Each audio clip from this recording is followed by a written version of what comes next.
Trump has probably had too many strokes at this point and is now attacking top Democrats with some very dark threats. It's not a good look coming from the President of the United States, but when has that ugly troll ever looked good? He has a history of sending out some nasty social media posts, calling out people in the media, or outright insulting people he doesn't like saying, "Shut up, piggy." And now some very key top level Democrats were the unfortunate recipients of his recent public attacks. So we're going to react to what Trump said and talk a little bit about why he might be so on edge right now after his State of the Union address. And I watched that State of the Union address, and it was quite boring. It was very deflective. It was fairly useless, and I am glad that at least a couple Democrats spoke up, but we're going to get there. So let's just go to our first clip and see what happens. The divide between President Trump and the Democratic Party was on full display at last night's State of the Union. Take a listen. These people are crazy, I'm telling you. They're crazy. Democrats are destroying our country, but we've stopped it just in the nick of time. Democrats are destroying the country, but we've stopped it in the nick of time. So, grammar aside, he's the one obviously running the country into the ground, which is what he's doing, and the Democrats had nothing to do with it. Even Biden barely passed any infrastructure or economic or any international or federal bills that really had much influence. A lot of good stuff that Trump immediately kind of rolled back because nothing was as ingrained as it could be. So Trump and his tariffs and his ICE activity and his international behavior in multiple countries, the latest being Iran and Venezuela and Cuba, are just horrendous and prove time and time again that it's never the Democrats destroying this country, it is the Republicans, and Trump is just the most extreme example of that. He's basically taken it all the way to the right, but I like that he's just in his State of the Union insulting Democrats like he has to make it a main thing. He always has to maintain an enemy, right? The Republicans, MAGA, they have to have an enemy, even when the Democrats are essentially powerless and they don't even push back as hard as I would like. So it's just having a permanent enemy that they can place themselves against, even if it's the majority of Americans who are protesting, who are just in the streets doing normal things and getting attacked. Republicans have to have an enemy. You should be ashamed of yourself not standing up. You should be all because they didn't stand up to clap for him. ashamed of yourself. There's drug lords, murderers all over our country. They're blocking the removal. Okay, so that over here is Ilhan Omar, and on the right of her, or to her left, is Rashida Tlaib. So these two, I believe, are the only two Democrats in the entire chamber who yelled at Trump in his entire address. And I think like 40 or 50 other Democrats didn't show up in protest, but then the rest of them were completely silent or clapped along with what Trump was saying, which, if you've watched the address in full, would realize is either complacent or just going along with it. I don't know, because he basically got people to clap at some pretty terrible things. I mean, he did mention giving medals to a bunch of people and giving awards and thanking survivors, but like, then I guess you have to clap at that. But I don't know. A lot of the State of the Union was not about the State of the Union. So let's find out what our two Democrat lovelies have to say here. Of these people out of our country, and you should be ashamed of yourself. CBS News Chief Washington analyst Robert Costa joins us now. He spoke with President Trump ahead of last night's speech. Good morning, Bob. So what did the president say to you before his speech? Okay, before we get to that, they're not going to go over what they yelled, but I believe Ilhan Omar yelled, "You're killing Americans," which is true. Trump is killing Americans through ICE. He's also killing plenty of other people. He's killing people in Gaza. He's killed people recently in Venezuela. He's going to kill more people in Iran. He's currently killing people in Cuba very slowly, but as the blockade continues, more people will starve. They're out without oil. They're without ways to process water into clean water, so disease will spread. And there's some very short-term supplies that they're relying on, but they've basically run out of oil, and the United States is preventing any oil from Venezuela or from Russia or from any other locations to arrive at Cuba. So that is the latest thing that Trump is enacting on nearby neighbors. Just even recently in mind, the removal of women's rights to have an abortion, the removal of immigrant rights to a trial, the removal of free speech. People are being stopped from posting on social media. Multiple social media companies are owned by billionaires, and they capitulate to Trump. So Trump is killing many, many, many people. And the fact that only two Democrats spoke up, I mean, I don't know, man. I'm just glad at least these two did, but they're the most progressive in the entire. So, like, more people should speak up. Like, more people should speak up. They have a position where they can just yell. They're allowed to. Good morning. President Trump was pretty optimistic about his upcoming State of the Union when I gave him a phone call ahead of the address yesterday. He talked about how he's going to speak about the economy, he tried to address the issue of affordability and prices that are on those issues on the minds of so many Americans. We talked about Iran. He said he was pretty coy about that in terms of a decision not being made on whether. Will we start World War III because of Israel? I don't know. Maybe, maybe not. Are we doing it because of Israel? Maybe, maybe not. Who knows? Are we going to bomb Iran? Who knows? Who knows what we're going to do? You'll have to guess.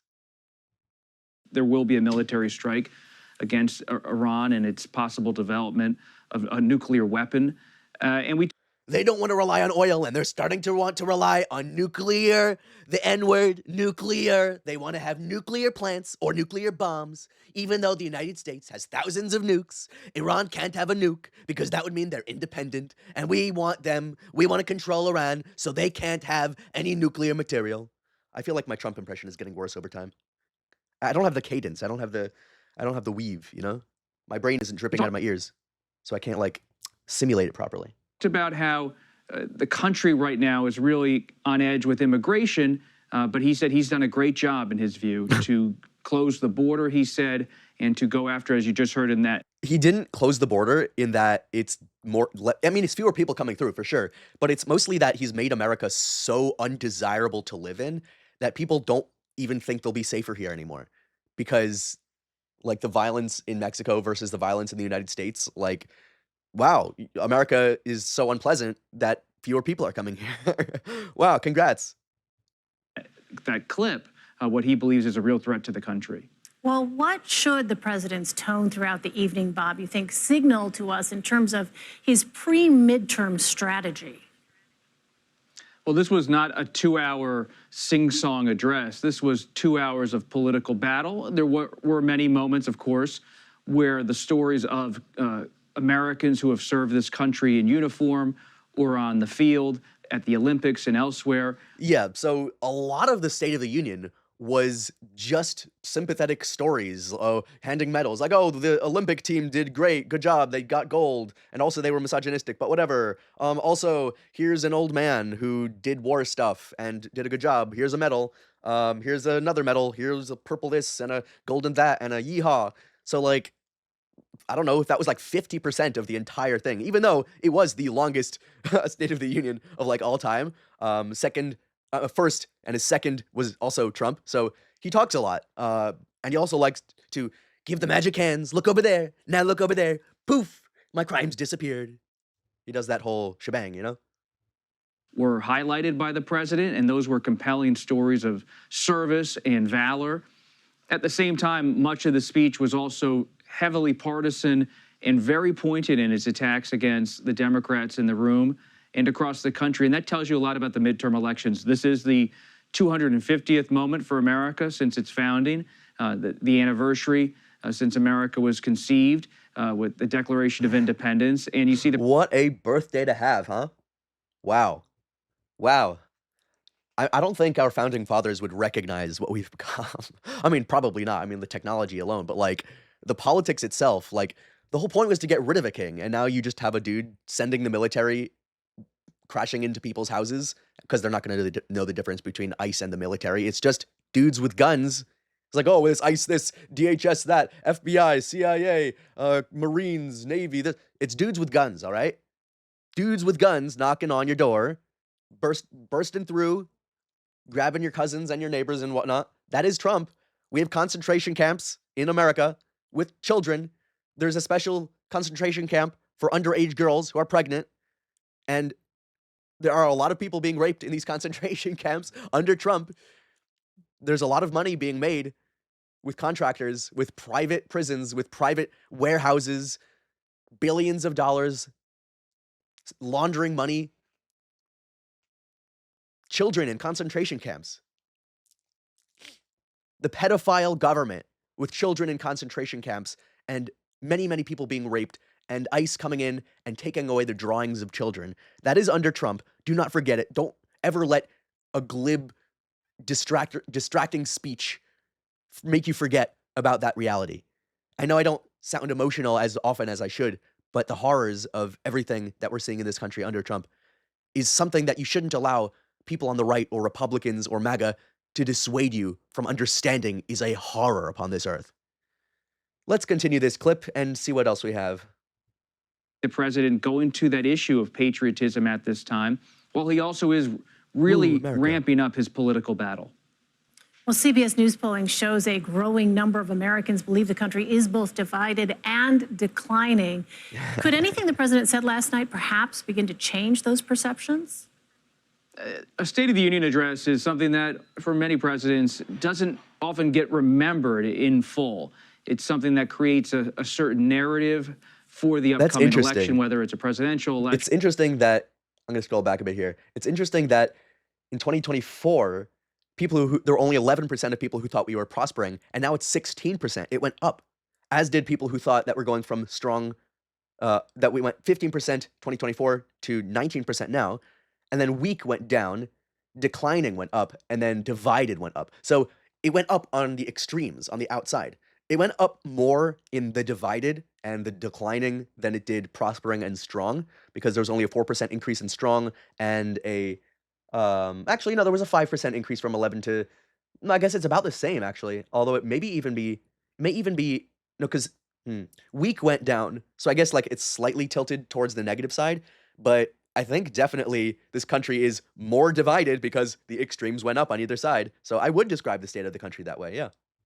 Completely divided. For the upcoming election, whether it's a presidential election or the midterm elections. So this is part of President Trump starting to make his case, the Democrats starting to make their own with Abigail Spanberger. The Democratic response, the new governor of Virginia, she's more of a centrist Democrat. It's not like they put Senator Bernie Sanders, one of the leading progressives out there, they put a centrist Democrat. That tells you a little bit about where the Democrats' head's at in terms of the midterm elections. The centrist Democrats are not the way forward for this country. The Democrats have pivoted so far to the right.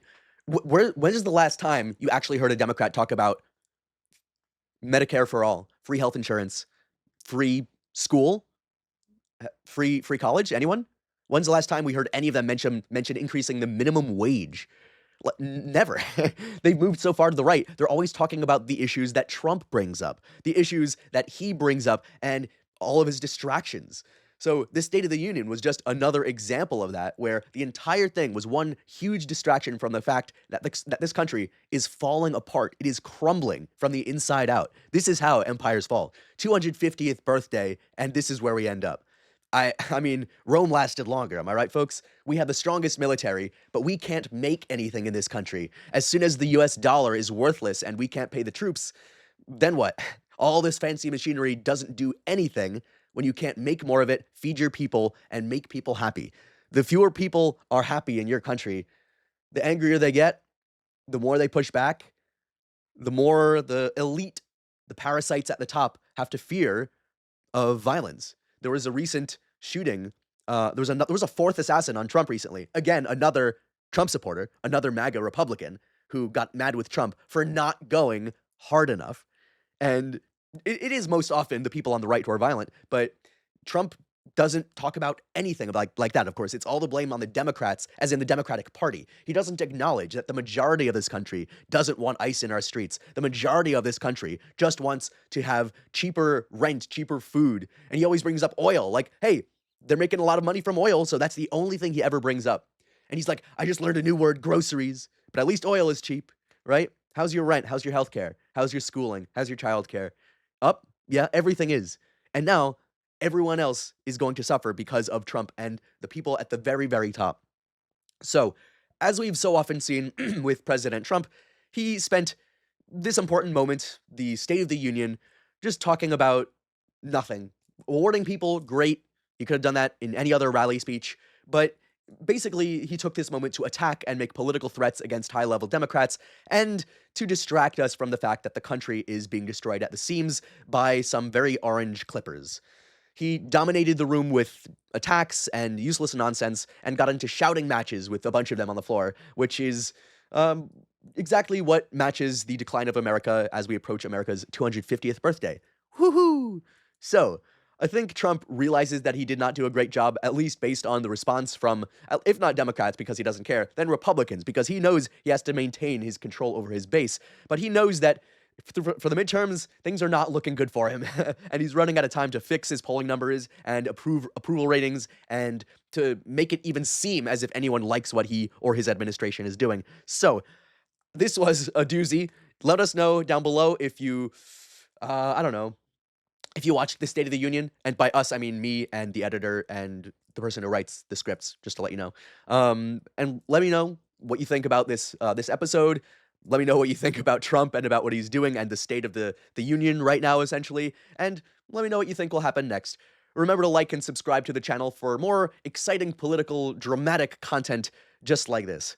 I'm Elias Siegelman, and we'll see you next time with another exciting video. Peace.